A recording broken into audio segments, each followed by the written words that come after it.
Hello बच्चों, आशा करती हूँ आप सभी जो हैं अपने घरों पर स्वस्थ होंगे। हमने अपनी हिंदी की क्लास में जो है हमारा जो चैप्टर 2 है आरोह भाग 2 का बाज़ार दर्शन, उसकी शुरुआत की हुई है। कल मैंने आपको इसका सार समझा दिया था और थोड़ा सा हमने चैप्टर भी समझ लिया था। आशा करती हूँ आपको समझ भी आ गया होगा। इतना कोई मुश्किल चैप्टर भी नहीं है, एक इंटरेस्ट का टॉपिक है कि बाज़ार जाना तो हर व्यक्ति को अच्छा लगता है। बस यहाँ पर ये बताया गया है कि अगर हमारी ज़रूरत है, हमें किसी वस्तु की ज़रूरत है तो हम आसानी से वस्तुएं खरीद कर घर ला सकते हैं। और अगर हम अपनी व्यय शक्ति को, अपनी पूंजी शक्ति को दिखाना चाहते हैं तो कई बार जो है हम व्यर्थ का सामान भी खरीद कर घर पर ले आते हैं। आगे लेखक क्या बताते हैं, बाज़ार में एक जादू है, वह जादू आँख की राह काम करता है। मतलब आँखों को आराम देने का जादू कैसा काम करता है, आँखों को आराम देने का काम करता है। वह रूप का जादू है। कई बार आपसे प्रश्न पूछ भी लिया जाता है, बाज़ार क्या है, एक जादू है। कैसा जादू है, रूप का जादू है। पर जैसे चुंबक का जादू लोहे पर ही चलता है, वैसे ही इस जादू की भी मर्यादा है। जेब भरी हो, मन खाली हो, ऐसी हालत में जादू का असर खूब होता है। यानी कि हमारे पास करने के लिए कोई काम ना हो और हमारे पास खूब सारे पैसे हों तो हमारे ऊपर जो है बाज़ार का जादू काफ़ी चलता है। और क्या कह रहे हैं लेखक, तो बाज़ार की अनेकानेक चीज़ों का निमंत्रण उस तक पहुंच जाएगा। कहीं हुई उस वक्त जेब भरी, तब तो फिर भी वह मन किसकी मानने वाला है। यहाँ लेखक बताता है कि जब हमारी जेब में खूब सारे पैसे होते हैं तो हम सब कुछ जो है खरीदने के लिए तैयार हो जाते हैं।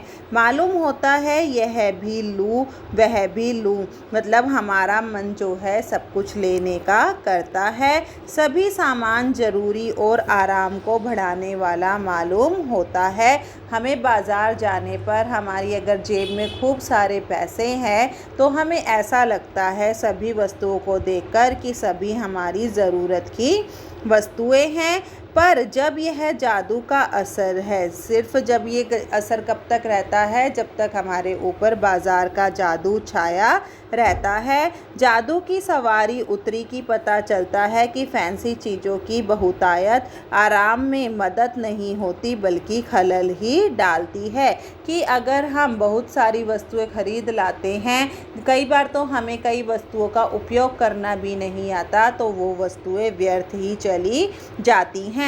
थोड़ी देर को स्वाभिमान को ज़रूर सीख मिलता है, पर इससे अभिमान की, गिल्टी की और खुराक भी मिलती है। मतलब एक बार तो हम बहुत ज़्यादा गर्व महसूस करते हैं कि हम बाज़ार गए थे, हम ये भी ख़रीद लाए, हम वो भी ख़रीद लाए, पर जैसे ही हम बाज़ार से घर आते हैं कई बार हमें ख़रीदी हुई वस्तुओं पर अफसोस भी जताना पड़ता है। जकड़ रेशमी डोरी की हो तो रेशम के स्पर्श के मुलायम के कारण क्या वह कम जकड़ होगी। कि अगर हम किसी को रेशम की डोरी से बांध देते हैं, बांधना तो एक प्रकार का बंधन ही लगता है, चाहे वो रेशम की डोरी से बांधा जाए या सूत की डोरी से बांधा जाए। पर उस जादू की जकड़ से बचने का एक सीधा सा उपाय है, वह यह है कि बाज़ार जाओ तो मन खाली न हो, मन खाली हो तो बाज़ार न जाओ। कि अगर आपके पास करने के लिए कोई कार्य नहीं है, अगर आप खाली हैं तो आपको बाज़ार नहीं जाना चाहिए। आपको बाज़ार कब जाना चाहिए, जब आपको बाज़ार में सामान खरीदने की ज़रूरत है। कहते हैं लू में जाना हो तो पानी पीकर जाना चाहिए। यदि अगर गर्मी का मौसम है और लू चल रही है तो बाज़ार हमें पानी पीकर जाना चाहिए। पानी भीतर हो, लूपन व्यर्थ हो जाता है, मतलब हमें गर्मी कम लगती है। मन लक्ष्य में भरा हो तो बाज़ार भी फैला का फैला ही रह जाएगा, तब वह घाव बिल्कुल नहीं दे सकेगा। कि अगर हम पहले से ही ये लक्ष्य निर्धारित कर ले कि हमें क्या क्या वस्तुएं खरीद कर लानी हैं तो व्यर्थ की वस्तुएं जो हैं हमें अपनी ओर आकर्षित नहीं करेंगी, बल्कि कुछ आनंद ही देगा। बल्कि जो हमारी ज़रूरत की वस्तुएं हैं उन्हें खरीद कर हमें खुशी अनुभव होगी।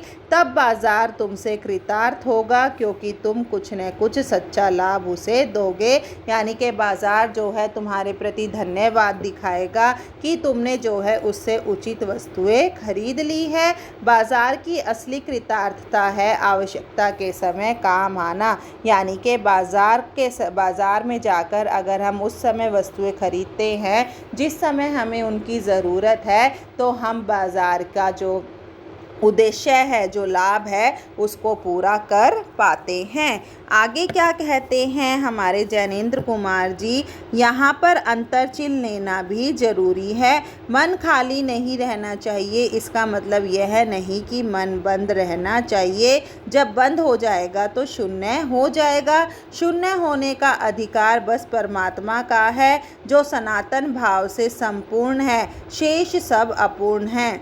इससे यहाँ लेखक क्या कहते हैं कि हमें ये नहीं सोचना चाहिए कि बाज़ार में जो है सभी वस्तुएं व्यर्थ की हैं। अगर हम सब यही सोच बना लेंगे तो बाज़ार जो है, मन जो है एक शून्य के समान, हमें कुछ भी अच्छा नहीं लग पाएगा। हमें सभी वस्तुएं जो है व्यर्थ ही लगेगी। अगर हमारा मन शून्य हो जाएगा, मतलब अगर उसमें कोई भी उद्देश्य नहीं रहेगा, कोई भी लक्ष्य नहीं रहेगा, तो हमारा महत्व जो है, बाज़ार का महत्व जो है वो बेकार हो जाएगा। शून्य तो केवल जो है ईश्वर ही है, जो कि हमेशा से रहा है, सनातन होता है, हमेशा से जो चला आ रहा है। और सिर्फ एक ईश्वर ही अपने आप में पूर्ण है, बाकी सब जो है अपूर्ण है। इससे मन जो है बंद नहीं रह सकता है। सब इच्छाओं का निरोध कर लोगे, यह झूठ है कि हर इच्छा को दबाना जो है कठिन है। अगर इच्छा निरोधस्थ का ऐसा ही नकारात्मक अर्थ हो तो वह तप झूठ है। इच्छा निरोधस्थ का मतलब होता है अपनी इच्छाओं को दबाना। वैसे तप की राह रेगिस्तान को जाती होगी, मोक्ष की राह वह नहीं है। अगर हम अपना मन प्रत्येक इच्छा के प्रति दबा ले तो वह एक रेगिस्तान के समान है, मोक्ष की राह के समान नहीं है। ठाट देकर मन को बंद कर रखना जड़ता है, लोभ का यह जितना नहीं है। कि यहाँ लेखक क्या कहते हैं कि हमें अपने ज़रूरत के हिसाब से जो है अपनी वस्तुओं को खरीदना चाहिए जितनी हमें ज़रूरत हो। लोभ करके हमें वस्तुओं को नहीं खरीदना चाहिए।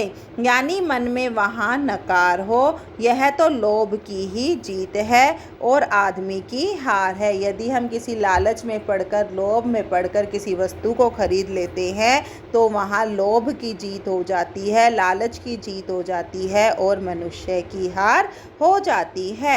आँख अपनी फोड़ डाली तब लोभनीय के दर्शन से बचे तो क्या हुआ।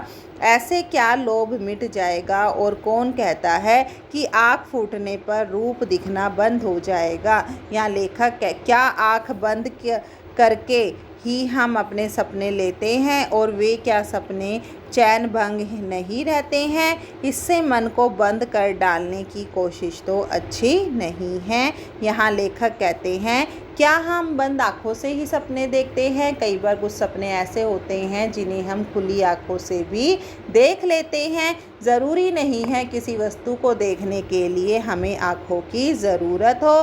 कई बार हम बिना देखे भी किसी वस्तु को आसानी से देख लेते हैं। काल्पनिक मात्र भी जो है, कल्पना शक्ति से भी जो है हम कई वस्तुओं को देख लेते हैं। वह अकारत है या तो वह हट वाला योग है, या तो वो बिना कारण के है, या वो जिद करके जो है किसी वस्तु को लेना चाहता है। शायद हट ही है, हट है, योग नहीं है। इससे मन कृश भले हो जाए और पीला और अशक्त जैसे विद्वान का ज्ञान। कि हमारा मन जो है बाज़ार जाने पर कभी भी नहीं भरता है, बल्कि हम नए नए सामान को देखकर उसकी ओर आकर्षित होते रहते हैं। वह मुक्त ऐसे नहीं होता। इससे मन को करना नहीं चाहिए। वह मन पूर्ण कब है। हम में पूर्णता होती है तो परमात्मा से अभिन्न हम महाशून्य की न होते अपूर्ण है। कि अगर हम सभी इच्छाओं को पूर्ण मान लें, संपूर्ण मान लें, तो हम जो है शून्य के समान हो जाएंगे। और जिस दिन हम शून्य के समान हो जाएंगे कि हमें किसी बात से फ़र्क नहीं पड़ता, तो हमारा जो है परमात्मा से मिलन हो जाएगा। इसी से हम हैं।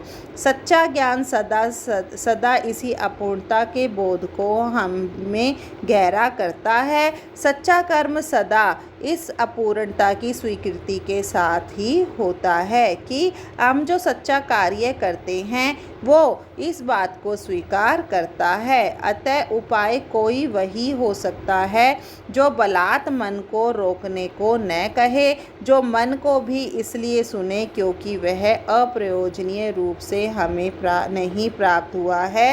हाँ, मन मानेपन की छूट मन को न हो क्योंकि वह अखिल अंग है, खुद कुल नहीं है। मतलब हमारे मन को जो है हमें इतनी छूट देनी चाहिए कि ज़रूरत का सामान जो है हम खरीद सके। बाज़ार जाने पर जो है वो हमारे अंदर किसी भी प्रकार का लालच न भर सके। यहाँ लेखक क्या कहना चाहता है कि मन के द्वारा हम इंद्रियों पर नियंत्रण करते हैं। यदि मन हमारे वश में हो जाए तो हम इंद्रियों पर भी नियंत्रण स्थापित कर सकते हैं। मनुष्य यदि मन को न रोककर उसकी इच्छा अनुसार बाज़ार जाता है तो वह बाज़ार के जादू से बच जाएगा और वह केवल वही वस्तुएं खरीद कर लाएगा जिनकी उसे आवश्यकता है। कि हमें ज़रूरत पड़ने पर अपनी मन की इच्छाओं को दबाना चाहिए, परंतु अगर हमें किसी वस्तु की आवश्यकता है और वो हमारी ज़रूरत है तो हमें उसे खरीद कर जो है घर अवश्य ले आना चाहिए।